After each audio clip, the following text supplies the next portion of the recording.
Kita melanjutkan bacaan kitab Ta'dzar Takhallufil Ma'mum anil Imam, yaitu udzur tertinggalnya makmum daripada imam. Yu'dzarul ma'mum fit takhalluf an imamihi bi thalathati arkanin tawilah.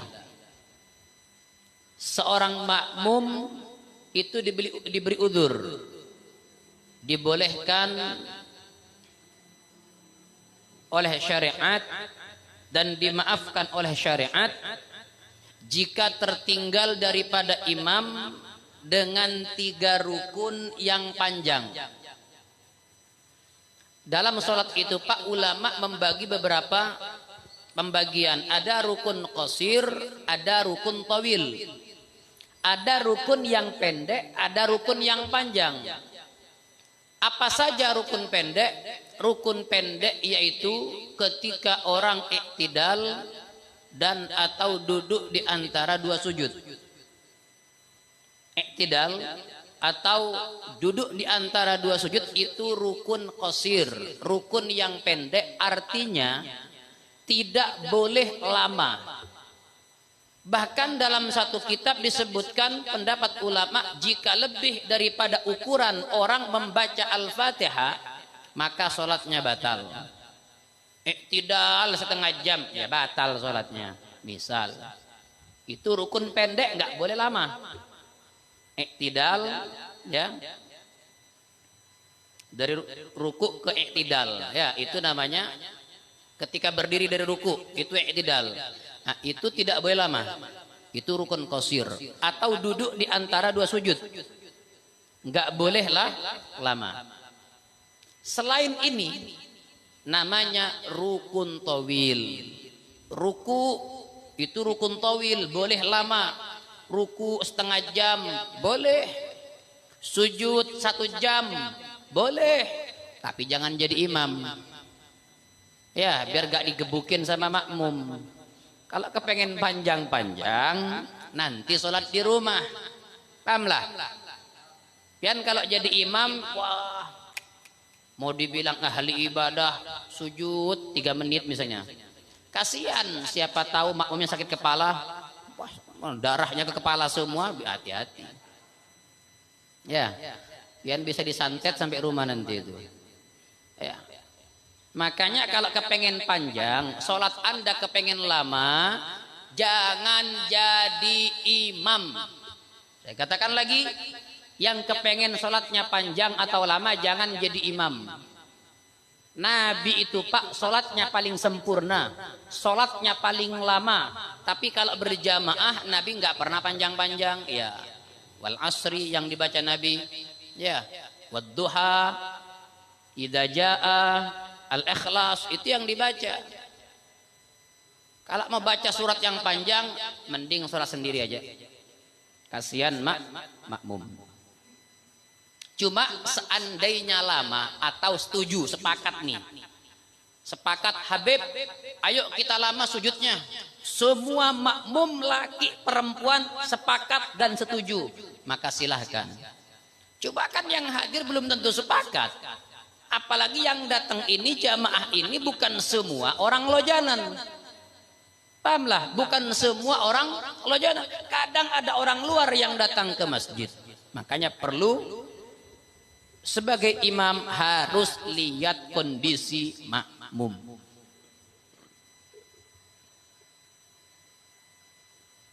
Ruku, sujud itu boleh lama, mau 2 jam kah, silahkan. Makmum, langsung ke pembahasan. Makmum itu dimaafkan dan diberi udzur jika tertinggal daripada imam dengan 3 rukun. Fitis ihalaten, hanya di 9 tempat saja, di 9 keadaan maka makmum diberi udzur. Tapi jika tidak 9 ini maka enggak dikasih udzur. 2 rukun tertinggal batal sholatnya kalau enggak ada udzur. Tanpa udzur dia pura-pura pura-pura santai sampai 2 rukun imam melakukan, ruku, iktidal, Dua rukun sudah. Begitu gerak mau sujud langsung batal sholat pian. Kalau tidak ada udur. Pahamlah.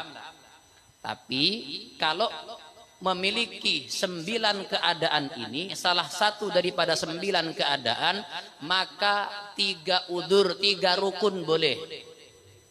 Tapi rukun tawil, rukun yang panjang, kita hitung. Misalnya, pian makmum saya imam, sampai ruku saya, Allah, walam yakul lahu kufuwan ahad, Allahu akbar, ruku. Rukun tawil apa qasir? Rukun tawil, rukun panjang. Hitung 1. Sami Allahu liman hamida, iktidal. Rukun pendek apa panjang? Pendek, nggak dihitung. Si makmum masih santai. Atau misalnya dia tadi itu udzur karena bacaannya lambat misalnya, atau karena lupa baca Fatihah misalnya. 1 masih. Dari ruku, dari iktidal, Allahu akbar, sujud. Sujud rukun panjang apa pendek? Panjang. 2. Kemudian duduk di antara sujud, Allahu akbar, duduk di antara sujud. Panjang pendek? Pendek, gak dihitung. 2 masih. Sujud yang kedua lagi, Allahu akbar, panjang pendek? 3. Ketika sujud yang kedua ini makmum belum ruku, maka ketika baru dia berdiri, mau berdiri daripada sujud kedua, maka tertinggal si makmum 1 rakaat. Tapi kalau imam di sujud kedua, makmum ruku, maka tetap mendapatkan 1 rakaat dan dia melanjutkan sholat seperti biasa. Paham? Paham? Yang nggak paham boleh tanya nanti. Atau masih bingung? Yang penting itu rukun tawil ada 3 tadi itu. Sehingga fala budda ayyarka'a qabla irtifa'il imam min sujudihi ats-tsani. Wajib bagi makmum untuk ruku sebelum imam mengangkat kepalanya daripada sujudnya yang kedua. Sebelum imam mengangkat kepalanya, makmum wajib ruku. Kalau tidak wajib, kalau tidak ruku, nanti dijelaskan. Lit tasyahhud aw lil qiyam. Baik dia mengangkat kepalanya dari sujud kedua untuk tasyahud atau untuk berdiri lagi ke rakaat kedua atau keempat, maka makmum wajib ruku. Wajib ruku. Kalau enggak ruku gimana, Beb? Fa idza lam yarka. Kalau tidak ruku si makmum, imam sudah berdiri dari sujud kedua ke tasyahud atau berdiri, makmum masih belum ruku, maka fayajibu alaihi ayyanwiyal mufaraqah aw yutabi al imam fima huwa fih. 2 pilihan.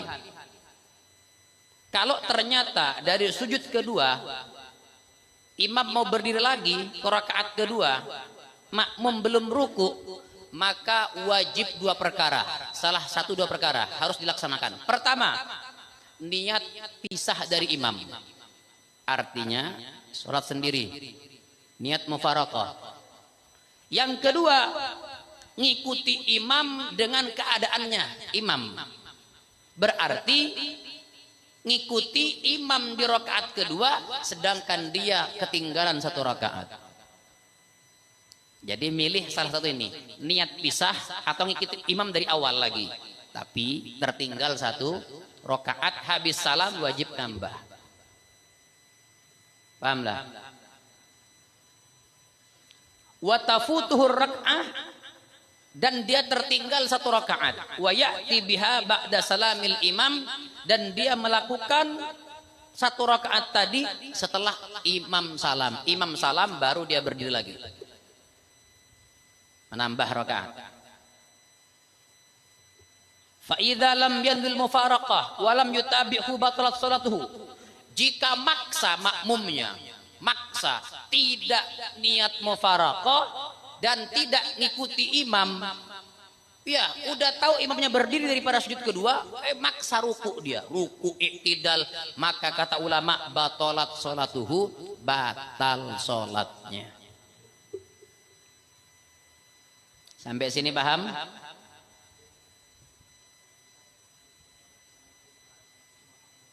Ya, boleh kita peragakan ya, imam ya. Okta dengan Ian supaya lebih anu, betul.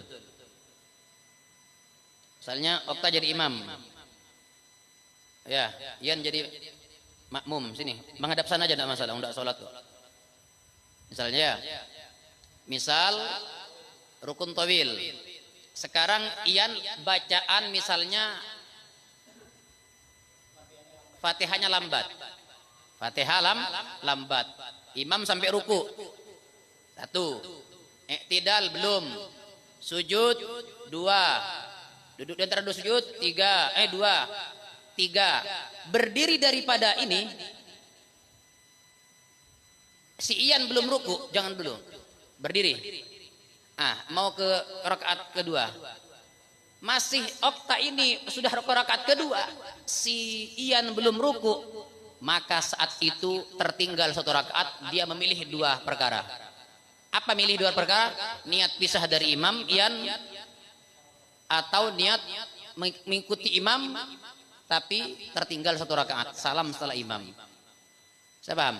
Tapi misalnya kalau sujud yang kedua, Okta sujud kedua sudah ini, mau berdiri, Ian ruku, baru berdiri, Okta berdiri ke rakaat kedua, maka Ian mendapatkan 1 rakaat dan meneruskan lanjutan. Iktidal sujud ruku sudah seperti biasa.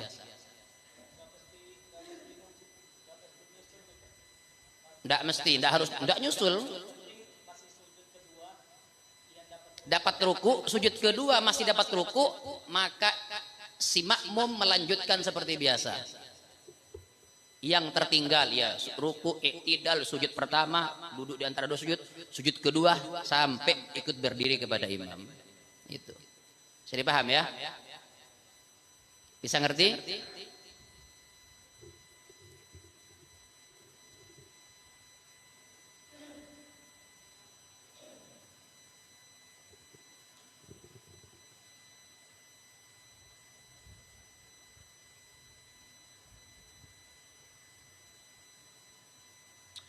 Yang pertama, man fi qira'atin li ajzihi bati.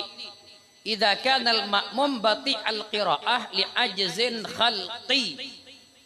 Jika si makmum lambat bacaannya, tapi karena ketidakmampuan, karena penciptaannya sudah, memang karena lambat ngomong. Kalau baca Fatihah kan ada orang Bismillahirrahmanirrahim. Emang orangnya lambat misalnya. Ya, bukan karena dibuat-buat atau baru belajar misalnya, lambat seperti itu. Bukan kan, artinya yang penting bukan dibuat-buat. Ya, lambat memang karena apakah karena memang baru belajar atau memang dasar lambat orangnya. Maka kalau lambat seperti ini, maka hukumnya seperti itu. Alhamdulillahi Rabbil Alamin. Imam ruku sudah ini. Ar-Rahman i'tidal. Maliki yaumi, sujud sudah imam. Iyyaka na'budu, duduk di antara sujud. Wa iyyaka nasta'in, sujud kedua. Belum selesai Fatihahnya. Ihdinas siratal mustaqim, berdiri si imam. Maka ini makmum ini yang tadi lambat, pilih 2. Niat pisah dari imam atau ngikuti imam di rakaat kedua, tapi setelah salam nanti nambah lagi. Tapi misalnya sudah sujud kedua imam, ghairil maghdubi alaihim waladdallin, amin. Makmum ruku, Allahu akbar, ruku makmum, imam baru berdiri ke rakaat kedua, Allahu akbar. Maka si makmum meneruskan seperti biasa, i'tidal, sujud sampai mengikuti makmum imam di atas. Paham? Ada yang bingung?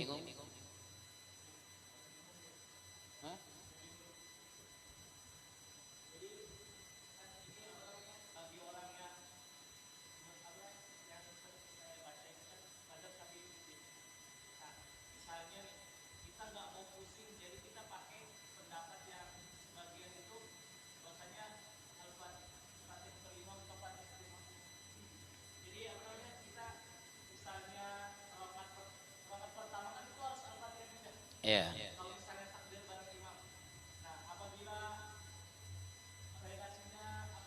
Bu Hanifah.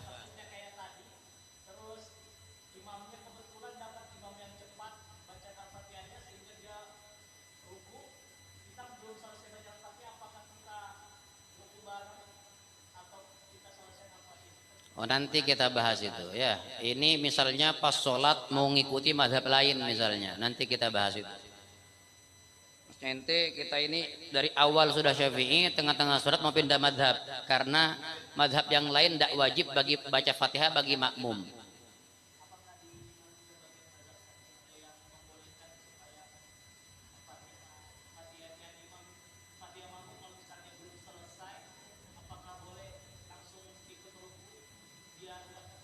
Itu kalau masbuk. Itu kalau masbuk. Kalau saya bicara yang ini, udzur ini bukan masbuk. Tapi kalau masbuk, beda lagi hukumnya. Kalau masbuk, misalnya pian imam sini ya. Okta jadi imam, saya jadi makmum. Okta sudah misalnya sudah baca rukun pendek, surat pendek sudah. Qul huwallahu. Saya baru datang. Takbir saya, Allahu Akbar. Baru baca Fatihah, Bismillahirrahmanirrahim, Alhamdulillahi Rabbil Alamin. Okta jadi imam ruku. Nah, itu namanya masbuk. Maka makmum wajib ikut langsung ruku. Jangan neruskan Fatihah. Itu masbuk. Oh, kejadian dia selanjutnya itu bukan masbuk lagi, hukumnya seperti ini sudah.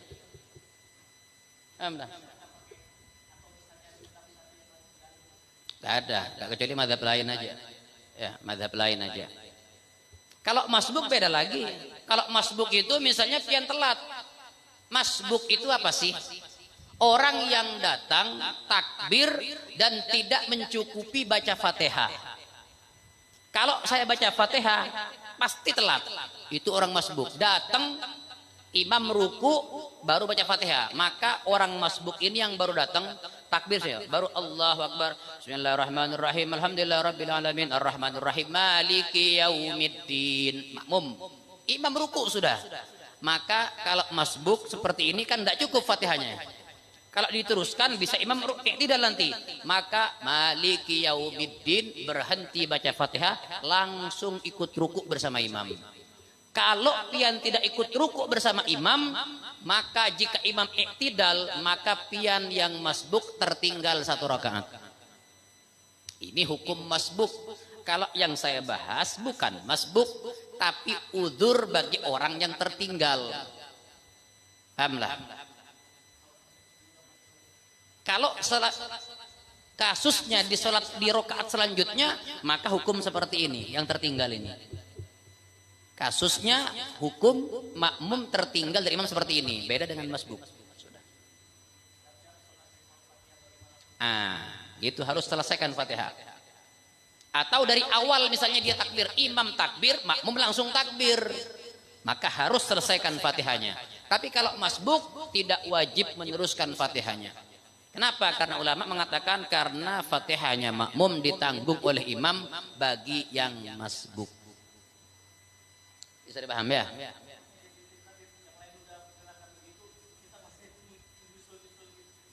Ya itu bikin fitnah karena nggak ngerti.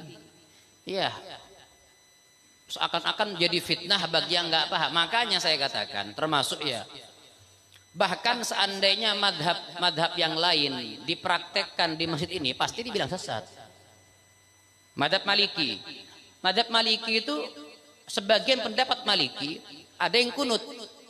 Tapi kunutnya madhab Maliki itu bukan setelah ruku, sebelum ruku malah. Ya, madhab Maliki itu sebagian pendapat kunutnya itu sebelum ruku malah. Nggak bisa. Dan takbirnya juga berbeda. Hanafi itu di bawah pusar. Kalau takbir Allahu Akbar bawah pusar. Kalau Syafi'i kan di bawah dada, di atas pusar. Madhab Maliki Allahu Akbar, tangannya ke bawah. Kalau dipraktekkan mungkin bisa menimbulkan fitnah juga. Ya memang ya resiko. Makanya harus tanya kalau misalnya nggak paham kan, supaya tidak. Makanya kalau bisa, saya sering ya sama teman-teman itu madhab-madhab yang di luar Syafi'i di Indonesia kalau bisa jangan dibawa dulu. Artinya jangan langsung dipraktekkan di kalangan masyarakat yang mayoritas madhabnya Syafi'i, karena bisa menimbulkan fitnah. Saya misalnya habis salaman dengan istri langsung jadi imam, wah jadi omongan. Habib barusan lo salaman dengan istrinya misalnya, lo kok sekarang jadi imam? Ya madhab Syafi'i batal, madhab lain nggak batal. Atau saya misalnya nginjak kotoran apa, cecak kotoran kambing, saya bawa misalnya, ada kotoran kambing misalnya, saya ambil saya taruh di kantong misalnya. Orang, wah ini Habib apa ini, sholat kok bawa kotoran kambing. Ya kalau madhab kita Syafi'i ya batal, madhab lain tidak batal. Makanya saya bilang kalau bisa seorang panutan, seorang ulama jika datang ke suatu daerah jangan bawa madhab lain supaya tidak terjadi fitnah. Kayak sempat sering saya sebutkan, kan ada ustadz ya dari madhab lain yang mengatakan menginjak kotoran itu apa, mengatakan tai kucing hukumnya tidak najis. Wah ribut se-Indonesia, ustadz tidak pernah belajar, tidak pernah mondok jar. Padahal yang komen yang tidak pernah mondok misalnya, masa tai kucing hukumnya, misalnya tai kucing hukumnya suci tidak najis. Bukan salah, pendapat ustadz itu benar, cuma tempatnya salah. Ini tempatnya di Indonesia ini madhabnya mayoritas Syafi'i, madhab Hanafi dibawa ke sini ya selesai. Alhamdulillah. Ini itu.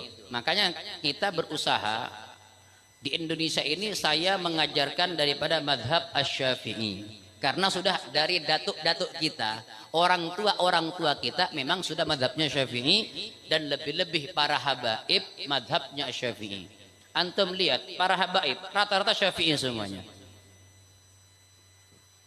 Padahal kalau dilihat-lihat, kalau kita ini Pak sebenarnya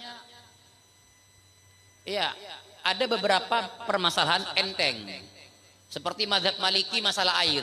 Wah masalah air itu madhab Maliki paling enak madhab Maliki. Pertama apa? Dalam madhab Maliki itu tidak ada Pak namanya itu dua kolla, itu tidak ada.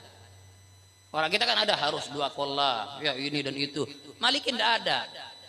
Air satu ember, satu gelas kejatuhan najis, enggak langsung najis. Kalau Syafi'i berubah tidak berubah najis, itu Syafi'i. Madzhab Maliki enggak, dilihat dulu berubah enggak airnya. Kalau enggak berubah ya enggak najis. Itu Maliki. Enak enggak? Enak Maliki.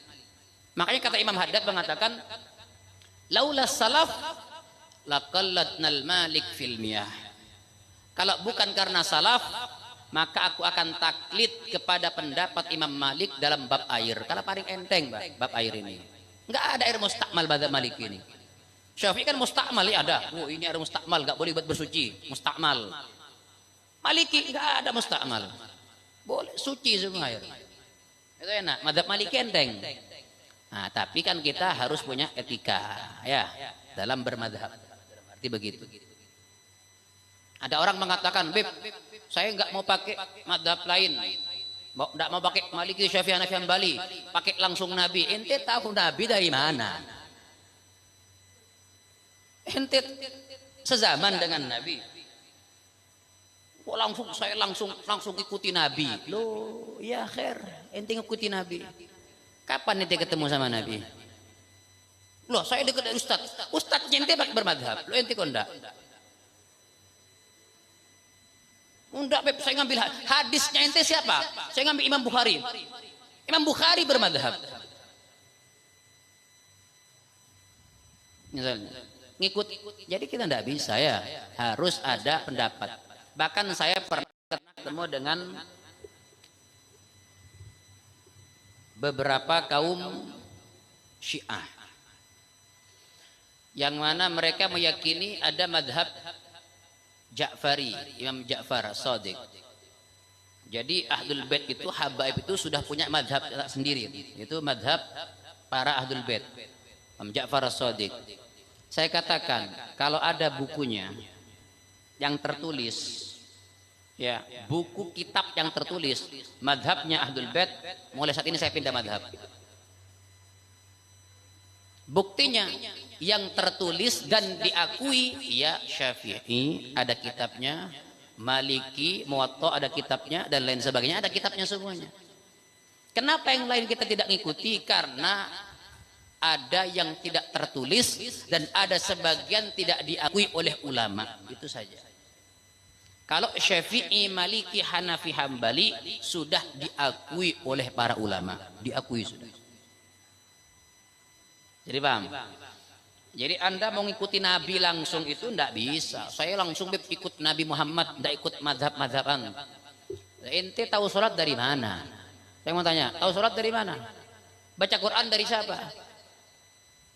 Sanatnya gurunya ente ada ndak? Wah, kiroahnya itu macam-macam. Ada kiroah begini begitu, itu ada sanatnya semuanya. Ente baca Fatihah dari mana? Kok enggak langsung kepengen ngikuti Nabi? Ya kalau antum sezaman dengan Nabi silahkan. Makanya dikatakan itu para sahabat itu mujtahid mutlak semuanya. Para sahabat itu mujtahid mutlak semuanya. Boleh dia, terserah mau pakai mana. Kenapa? Karena mereka langsung melihat Nabi. Dia belajar langsung kepada Nabi. Dia bertanya langsung kepada Nabi. Kalau antum yang tidak pernah sezaman dengan Nabi, nggak pernah lihat Nabi, mimpigin nggak pernah, lo pengen ngikuti Nabi, nggak ngikuti yang lain. Lantas ngikuti siapa? Iya. Langsung kepada Rasulullah. Ada videonya enggak? Kalau ada saya ikut juga. La ilaha illallah. Sudahlah ya, ikuti yang ada ini. Ulama ini ngikuti, terserah Syafi'i, silahkan. Semenjak ada sanatnya dan bersambung kepada Nabi Muhammad sallallahu alaihi wasallam. Lebih, apakah kita fikih ini ada hadisnya? Ada, bukan tidak ada. Cuma ini dirangkum sama ulama supaya lebih mudah. Masalah wudhu, masalah fikih, ini semuanya ada hadisnya, Pak. Dan sebagian bukan cuma hadis, memang sebagian ada daripada ijma dan qiyas. Maka kita kan ya,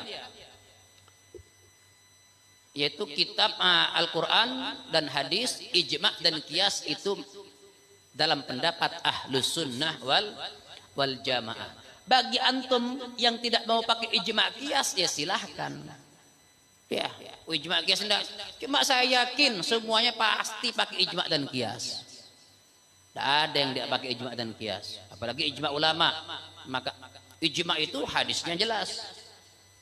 Kata Nabi, la tajtami ummati ala dhalalah. Umatku ini enggak mungkin sepakat terhadap kesesatan, tidak mungkin. Ijma ulama mengatakan hukum begini, enggak mungkin ulama itu sepakat terhadap kesesatan, tidak mungkin. Walhasil kita ya Pak yang awam ini, saya sampean ini awam Pak, saya ini orang awam, kita semuanya orang awam, sudah ikuti ulama-ulama yang ada, ikuti guru sekumpul, ikuti Syekh Muhammad Arsyad Al-Banjari gimana ajaran-ajarannya, ngikuti misalnya guru-guru yang ada di Kalimantan ini, ikuti aja, ikuti Abu Yasyarwani, ikuti semua ulama-ulama yang ada di sini. Kenapa? Mereka ulama-ulama hebat, tapi mereka juga bermadhab. Saya tanya, guru sekumpul pakai madhab enggak? Bermadhab. Kalau yang mengatakan guru sekumpul tidak pakai madhab, datangkan ke sini, saya pengen tahu. Wali besar aja sekelas beliau masih bermadhab, lo antum siapa? Wali bukan, ulama bukan. Ini ulama yang luar biasa, wali daripada walinya Allah masih pakai mazhab. Al-Habib Abdullah bin Alwi bin Muhammad Al-Haddad, karangan kitabnya banyak, bahkan dikatakan kutub terlama kurang lebih 60 tahun. Kutub luar biasa, Qutbul Ghaus, Qutbil Irsyad, wa Ghawthil Ibad wal Bilad. Siapa? Al-Habib Abdullah bin Alwi bin Muhammad Al-Haddad. Kutub luar biasa sudah. Madhabnya Syafi'i. Antum jangankan kutub, waligin masih ragu kita. Tapi insya Allah saya yakin wali semua di sini nih. Cuma saya yakin kalau pian wali nggak mungkin ingkar dengan madhab, itu nggak mungkin. Wali ingkar dengan madhab itu nggak mungkin. Kenapa? Para aulia bermadhab soalnya. Hamlah. Para wali bermadhab. Kecuali kalau pian jadi ulama tingkatan yang luar biasa sampai bisa ijtihad sendiri, terserah pian. Ya, ilmunya luar biasa. Pak, mujtahid mutlak itu tidak gampang, Pak. Ada beberapa, lupa saya beberapa syaratnya itu. Jadi mujtahid mutlak itu harus ilmu tafsir itu harus di luar kepala, Pak. Ilmu alat itu di luar kepala. Hadis harus apal ribuan hadis. Kita aja 100 hadis aja nggak apal. Kok mau nyalahkan Imam Syafi'i? La ilaha. Nah, sudah, nanti kemana-mana nanti ini. Paham? Hasil begini dah. Yang ada di kitab ikuti. Kenapa? Ini ulama ikuti ke gurunya sampai ke Nabi Muhammad. Bib, antum belajar pakai kitab apa? Saya pakai kitab Taqriratus Sadidah. Takrirat ini ditulis oleh siapa? Habib Hasan bin Ahmad Al-Kaf. Beliau dari mana? Habib Hasan bin Ahmad Al-Kaf langsung belajar kepada gurunya Al-Habib Zain bin Ibrahim bin Sumait di kota Madinah. Habib Zain belajar dengan siapa? Langsung dengan mertuanya dan gurunya juga Al-Habib Muhammad bin Abdullah Al-Haddar. Siapa beliau? Gurunya Al-Habib Umar bin Hafid.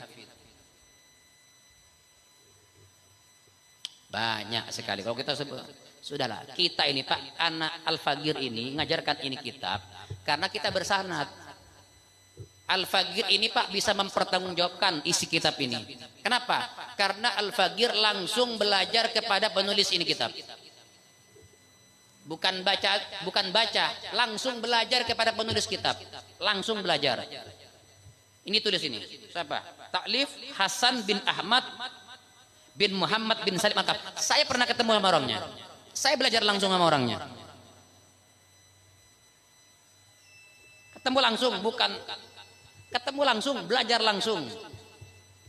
Jadi ini semua tidak mungkin ngarang-ngarang ini. Semua pasti berdalil dan bersumber. Cuma karena kita orang awam, saya orang awam, dipermudahlah oleh para ulama supaya mudah dikonsumsi. Kalau mau dijelaskan dalilnya Pak, ruwet pian Pak. Ini yang sudah matang saja pian ndak ruwet, apalagi mentahnya. Pian aja yang sudah nasi goreng yang sudah masak ruwet, apalagi suruh goreng sendiri misalnya. Wah, tambah bingung pian. Ilmu apa? Qaedahnya, kemudian usul fikihnya, hadisnya berat Pak. Jadi ulama itu nggak gampang, berat. Alhamdulillah kita jadi orang awam ini enak, tinggal makan doang. Jar ulama itu disuguhi tinggal makan. Alhamdulillah. Sebelum saya tutup mungkin ada pertanyaan, silakan. Apa lanjut sedikit masalahnya?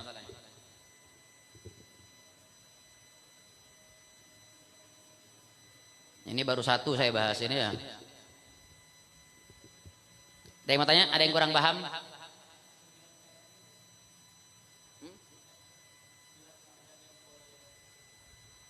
Wah, ini tidak bisa, harus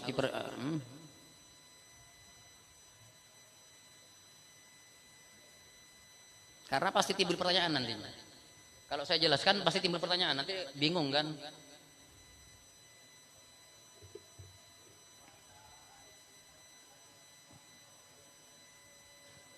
Nah. Assalamualaikum warahmatullahi wabarakatuh. Nama saya Elias Bib. Saya sering dengar katanya kalau puasa mengkhususkan hari Jumat itu haram. Gimana hukumnya? Bukan haram, memang makruh jika tidak disandingkan dengan hari sebelumnya. Tapi jika hari yang mulia bertepatan dengan hari Jumat atau hari Sabtu dan hari yang lainnya, maka boleh-boleh saja. Apalagi sekarang hari Jumat tidak boleh. Sekarang kan Sya'ban, kita kan puasa Sya'ban bukan karena hari Jumat. Cuma bertepatan pada hari Jumat. Gak apa-apa ya. Gak masalah. Apalagi kita puasa hari Jumat ini 15 Sya'ban karena ngikuti pendapat yang mengatakan dalam mazhab Asy-Syafi'i tanggal 16 Sya'ban itu haram puasa. Kecuali bagi orang yang mengganti, mengkodok, atau orang yang terbiasa puasa Senin Kamis atau orang yang menyambung dengan hari sebelumnya. Nah, bagi yang tadi Jumat berpuasa, maka 16 sampai ke atas boleh puasa. Itu kita kalau pendapat yang muktamad. Ya, tanggal 16 Sya'ban itu tidak boleh puasa. Itu pendapat yang muktamad. Kecuali bagi orang mengqadha atau terbiasa puasa atau menggabung dengan hari sebelumnya. Makanya boleh-boleh saja. Kenapa? Karena bertepatan dengan hari yang mulia. Kenapa? Wallahu a'lam. Ya. Memang saya baca di kitab fikih itu karena memang dimakruhkan karena disuruh gabung dengan hari sebelumnya. Ya, atau sesudahnya. Ya, nanti kita cari ya daripada as-sabab, sebab-sebab masalah itu. Ada lagi?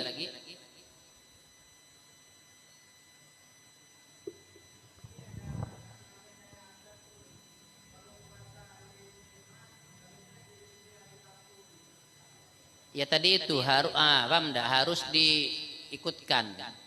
Artinya disandingkan dengan hari sebelumnya atau sesudahnya supaya tidak masuk kepada makruh tadi itu. Kalau kayak gini kan hari Jumat kita tadi puasa, cuma diikuti lagi hari Sabtu harus puasa gitu. Kira-kira kalau besok kan tanggal 16 Sya'ban, kira-kira dibolehkan puasa apa? Puasa. Puasa. Apalagi tadi sudah puasa. Sya'ban ini kapanpun puasa tetap sunnah. Karena Nabi itu paling banyak puasa pada hari Sya'ban setelah Ramadan. Nabi itu paling banyak puasa Sya'ban. Bahkan ada yang riwayat mengatakan pernah Nabi puasa Sya'ban 1 bulan penuh pernah.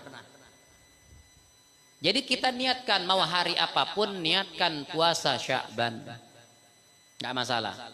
Cuma karena ngikuti pendapat yang mengatakan makruh hari Jumat, ya kalau bisa disandingkan dengan hari sebelumnya atau sesudahnya. Terima kasih. Ya. Ada lagi?